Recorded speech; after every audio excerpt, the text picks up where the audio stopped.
जय Hind, live times आप देख रहे हैं। मैं हूं आपके साथ नीतू गुप्ता। खबरों की शुरुआत करेंगे इस वक्त की अहम खबर के साथ। तेजस्वी यादव के माई बहन योजना पर सियासत शुरू हो चुकी है। माई बहन योजना पर ललन सिंह ने बयान दिया है। तेजस्वी जी पहले अपने माता पिता से पूछे, ललन सिंह ने कहा है उनके शासनकाल में बिहार में कितनी योजना चल रही थी। 15 साल तक अपहरण उद्योग चलता रहा। तेजस्वी यादव ये भी लोगों को बताए, तो ललन सिंह ने कटाक्ष किया है। ललन सिंह ने तेजस्वी यादव के खिलाफ हमला बोला है। माई बहन योजना को लेकर ललन सिंह ने तेजस्वी यादव पर प्रहार किया और कहा कि सबसे पहले तो आप अपने माता पिता से पूछिए कि उनके शासनकाल में कितनी योजनाएं चला रही थी, उनके परिवार ने कितनी योजनाएं चलाई हैं। 15 साल तक अपहरण उद्योग चलाया गया। तेजस्वी यादव ये भी लोगों को बताए। तो तेजस्वी यादव के माई बहन योजना को लेकर महिलाओं के लिए, बहनों के लिए ये योजना तेजस्वी यादव और उनकी पार्टी की तरफ से, लेकिन अब इस योजना पर ललन सिंह ने कटाक्ष किया है। अमित इस वक्त हमारे साथ संवाददाता जुड़ गए हैं इसी खबर पर आगे की जानकारी के लिए। अमित, बिहार में इस वक्त हम देख रहे हैं आरोप प्रत्यारोप का दौर खूब चल रहा है। इससे पहले तेजस्वी यादव पर भी कई तरह के आरोप लगाए गए और अब देखा जा रहा है कि ललन सिंह ने माई बहन योजना पर सवाल उठा दिए हैं और तेजस्वी यादव और उनके परिवार पर भी हमला किया।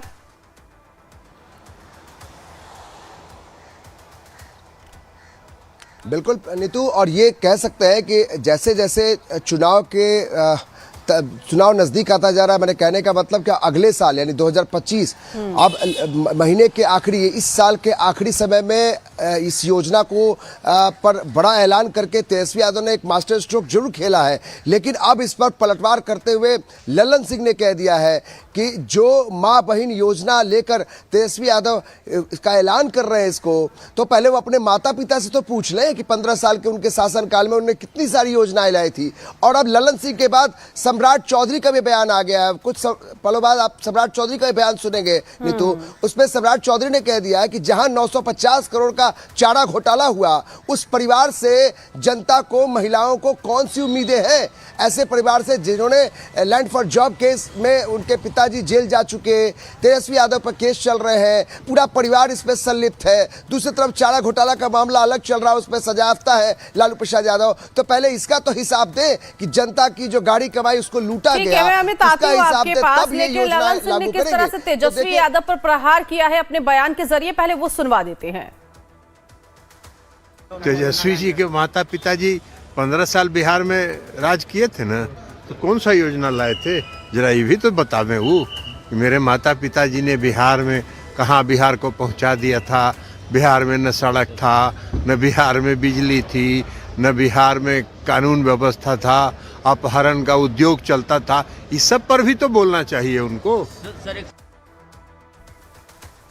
तो बिहार में जहां माई बहन योजना लागू करने की बात तेजस्वी यादव की पार्टी ने की, लेकिन इस योजना पर अब जो है सत्ता पक्ष की तरफ से सवाल उठाए जा रहे हैं। अमित लगातार हमारे साथ बने हुए हैं। अमित, आपने कहा कि ललन सिंह के अलावा सम्राट चौधरी ने भी इस योजना पर सवाल दाग दिए हैं।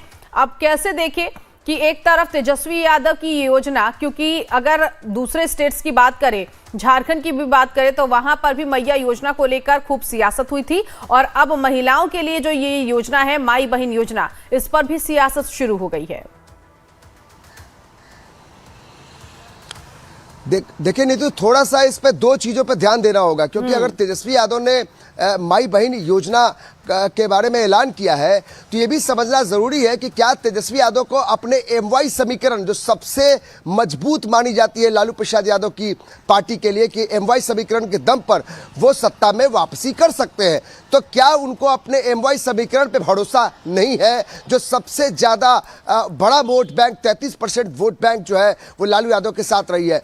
आखिर तेजस्वी यादव को ये माई बहन योजना लाने की जरूरत क्यों पड़ी? यानी अब तेजस्वी यादव को लगता है कि केवल लालू के पुराने विचारधारा को लेकर आप बिहार की सत्ता में काबिज नहीं हो सकते हैं। और जिस तरीके से झारखंड में हेमंत सोरेन ने प्रयोग किए मैया सम्मान योजना, और फिर महाराष्ट्र और मध्य प्रदेश में किए गए प्रयोग महिलाओं को लेकर, तो इस बात की जानकारी तेजस्वी यादव को भली भांति है कि अगर नीतीश कुमार महिला संवाद यात्रा में जाते हैं, जो उनके सबसे मजबूत कोर वोटर है, आधी आबादी जो 48% वोट करती है बिहार बिहार में अगर नीतीश कुमार अपनी यात्रा पर निकलते हैं तो जाहिर है कि महिलाओं के संवाद के जरिए महिलाओं के दिलों तक पहुंचेंगे और इसका फायदा 2025 में नीतीश कुमार को मिल सकता है।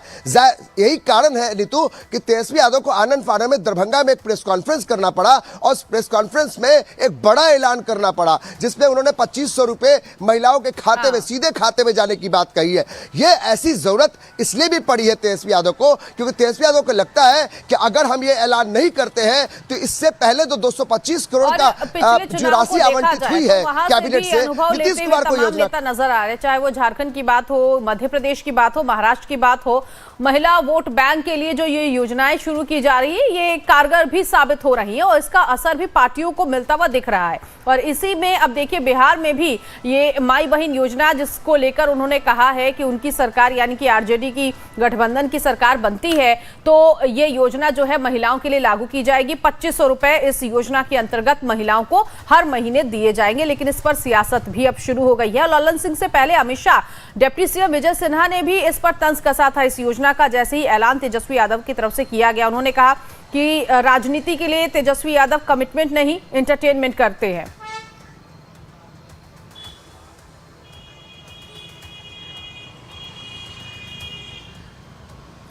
ठीक है, बहुत शुक्रिया अमित। फिलहाल तो माई बहन योजना को लेकर सियासत अब शुरू हो गई है। उधर केंद्रीय मंत्री ललन सिंह लोकसभा में नेता